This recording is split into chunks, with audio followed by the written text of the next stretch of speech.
What's up everyone, welcome to pop culture rebel, जिसमें आज मैं आपको बताने वाला हूँ 5 ऐसी थ्रिलर वेब सीरीज जो कि आपको नेटफ्लिक्स पे देखने को मिल जाएंगी। तो 5 रहस्यमय web series which you can watch on Netflix and ये मेरी रिकमेंडेशन है। ये मतलब टॉप 5 तो नहीं है, लेकिन अगर बाय द चांस आपको अच्छी लग गई तो क्या ही बात है, मतलब मजे ही मजे। एंड इससे एक और बेनिफिट ये होगा कि आप मेरे चैनल को सब्सक्राइब कर सकते हैं, जिसमें मैं सारा माल देखकर आपको छान छान कर एकदम फिल्टर करके ना एकदम चुम्मेश्वरी माल रिकमेंड कर दिया करूंगा, जिसको देखने के बाद आपको आनंद की प्राप्ति भी हो जाएगी, आपका टाइम भी एकदम मतलब यूजफुल वाले जगह पे स्पेंड होगा। एंड मुझे बहुत अच्छा लगेगा कि अगर आपने सब्सक्राइब कर दिया, मतलब मैं बता नहीं सकता, मैं मम्बल कर रहा हूँ, मतलब मेरे को इतनी खुशी हो जाएगी। तो without wasting any time let's start it. तो स्टार्ट करने से पहले मैं आपको ये चीज बताता हूँ कि मैं जितनी भी रिकमेंडेशन दे रहा हूँ ना आपको, ये सब में मतलब थ्रिल तो कॉमन फैक्टर है, लेकिन इनको डिफरेंशिएट करती है इनकी स्टोरीज। जैसे किसी एक में हम बात करेंगे भूतों की, तो दूसरे में बात करेंगे टैक्स फ्रॉड की, किसी तीसरे में हम बात करेंगे इन्वेस्टिगेशंस की, या चौथे में हम बात करेंगे अलग टाइप की चोरियों की या मर्डर्स की, या मतलब सब में स्टोरीज अलग अलग होने वाली है, लेकिन कॉमन फैक्टर इनका होगा थ्रिल, मतलब आपको सुपर मजे आने वाले हैं। तो स्टार्ट करते हैं 5th नंबर से।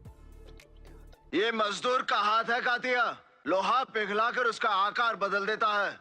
जिसमें हम बात करेंगे माइंड हंटर सीरीज की। इसके 2 सीजन आ चुके हैं एंड बाय द वे इसको डायरेक्ट किया है ऑस्कर नॉमिनेटेड डेविड फिंचर ने, जो कि मतलब सुपर अच्छा माल निकालते हैं। इसकी रॉटेन टोमेटो रेटिंग है 97% फ्रेश। एंड इसकी स्टोरी की बात करूं तो होता यूं है कि 2 FBI एजेंट्स होते हैं जो कि अर्ली 80s में एक रिसर्च कंडक्ट करते हैं, जिसका काम ये होता है कि ये इम्प्रिजन्ड क्रिमिनल्स को जाकर इंटरव्यू करेंगे एंड उनकी नॉलेज गेन करके उनकी साइक समझकर आने वाले केसेस में एंड आने वाले क्रिमिनल्स को समझ पाएंगे और अपने केसेस को सॉल्व कर पाएंगे। और जब आप लोग इनके जो क्रिमिनल्स के इंटरव्यूज होते हैं उनको सुनोगे और समझोगे कि किसी ने अपनी माँ को क्यों मारा, किसी ने इतनी बच्चियों को क्यों मारा, जस्ट चिल्स। बहुत अच्छी है, देख के कमेंट्स में बताना आपको कैसी लगी। चलते हैं नंबर 4 की तरफ। 4th नंबर पे आती है दी एलियन सीरीज, जो कि 2018 से आना स्टार्ट हो गई थी। इसके भी 2 सीजन आ चुके हैं एंड ये बेस्ड है एक नॉवेल के ऊपर जिसको लिखा है फिलिप कार ने, जिसका नाम भी सेम दी एलियनिस्ट है। लेकिन इसकी स्टोरी की बात करूँ ना तो इसके टाइमलाइन सेट है 18th सेंचुरी में, लेट 18th सेंचुरी में न्यूयॉर्क सिटी में सेट है ये, तब जिसका टाइम था इन्वेंशंस का एंड बहुत ज्यादा पॉवर्टी का। तो उस टाइम में ना एक साइको मर्डरर आ जाता है जो कि मेल चाइल्ड प्रोस्टिट्यूट का मर्डर करने लग जाता है। तो उनको पहले तो अब्यूज करता है एंड उनका मर्डर करके उन बॉडी को म्यूटिलेट करके काटापीटी करके कुछ रिचुअलिस्टिक तरीके से ना अलग अलग जगह पे छोड़ने लगता है। तो इसको केस को सॉल्व करने के आते हैं डॉक्टर लेस्लो एंड उनके 2 टीममेट्स, एक पुलिस कमिश्नर होती है एंड एक न्यूज़पेपर रिपोर्टर होता है। तो ये तीनों मिलकर इसको इस मिस्ट्री को सॉल्व करने की कोशिश करते हैं। एंड जब इसमें भी सारी चीजें आप देखोगे, वो जब बिल्ली को मारने वाला सीन आता है ना, मजा आ गया, मतलब गूज़बम्प करने लगा शिट। इसको डायरेक्ट किया जेकब वर्ब्रू कहते हैं, अगर सॉरी इसको गलत प्रोनाउंस किया हो। एंड इसकी रॉटेन टोमेटो रेटिंग्स है 77% fresh. Let's go to 3rd number 3 पे आती है the haunting of the hill house and ये मेरी फेवरेट सीरीज है। इस सीरीज में ना ऐसी चीजें होती हैं which I have never seen before and अगर जब भी आप लोग इसको देखोगे ना तो you will experience things which you might have never seen before. इसको डायरेक्ट किया माइक फ्लैनेगन ने एंड माइक फ्लैनेगन इतना उम्दा हॉरर डायरेक्टर है ना, बता नहीं सकता, आपको एक्सप्लेन नहीं कर सकता। इसने इसके बाद बनाई थी द हॉन्टिंग ऑफ ब्लाई मैनर एंड मिडनाइट मास, मैंने दोनों देखी एंड भाई मैं इस बंदे का फैन हो गया। अभी आने वाले जितने भी प्रोजेक्ट्स हैं ना इसके, and I am super in for those projects, क्योंकि ये है उन सब में प्रोजेक्ट्स में। जैसे मैं बात करूं दी पोजेशन के सीक्वल की, या मैं बात करूं दी एग्जॉस्टेड के रीबूट की, तो हम एंड डूड अगर बात कर लेते हैं हमारी इस सीरीज की, तो एक ही सीजन है एंड इसमें 10 एपिसोड्स हैं, तो मतलब शॉर्ट में स्टोरी फिनिश हो जाती है इसकी।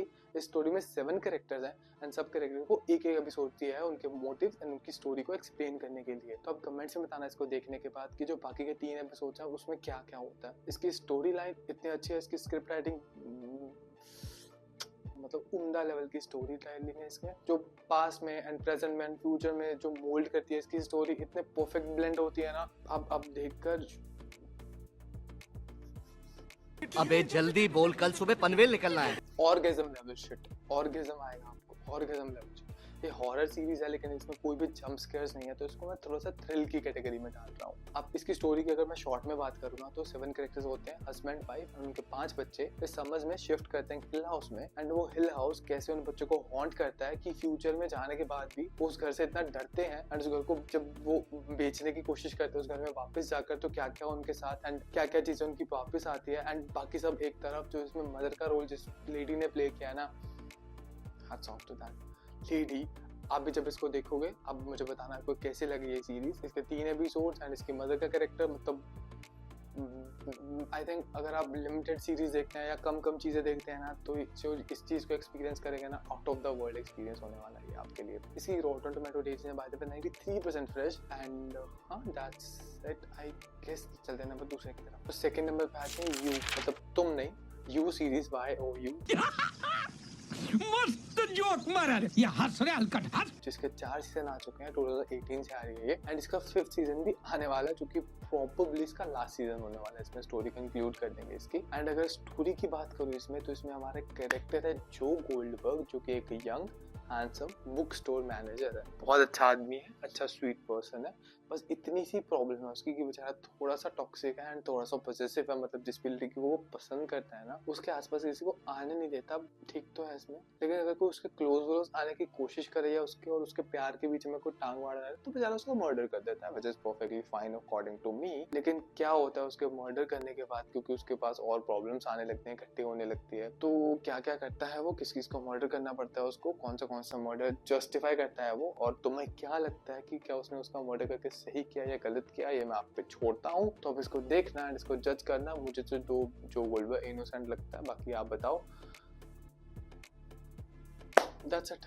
चलते हैं number 1। Okay, so first number पे आती है the best time travel show off all time. इसका नाम है डार्क। इसके 3 सीजन आ चुके हैं एंड इसकी स्टोरी कंक्लूड हो चुकी है। इसको क्रिएट किया है बरहान ओडार ने, सॉरी अगर गलत नाम प्रोड्यूस किया हो।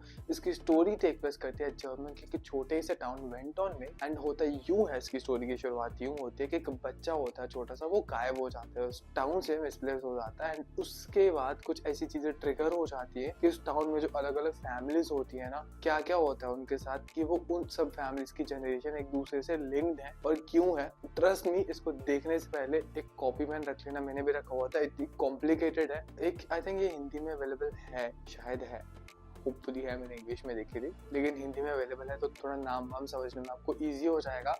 ज्यादा बोल के आपको स्पॉइल नहीं करूंगा, इसको देख लेना आप, एंड अब यू विल रियलाइज कि क्यों है why people say that this is the best time travel show. इसको देखने के बाद मुझे बहुत खाली फील हो रहा था, क्योंकि इसके लेवल का मुझे कुछ और अब तक देखने को मिला ही नहीं है। तो आप इसको देखिए एंड हमें बताइए।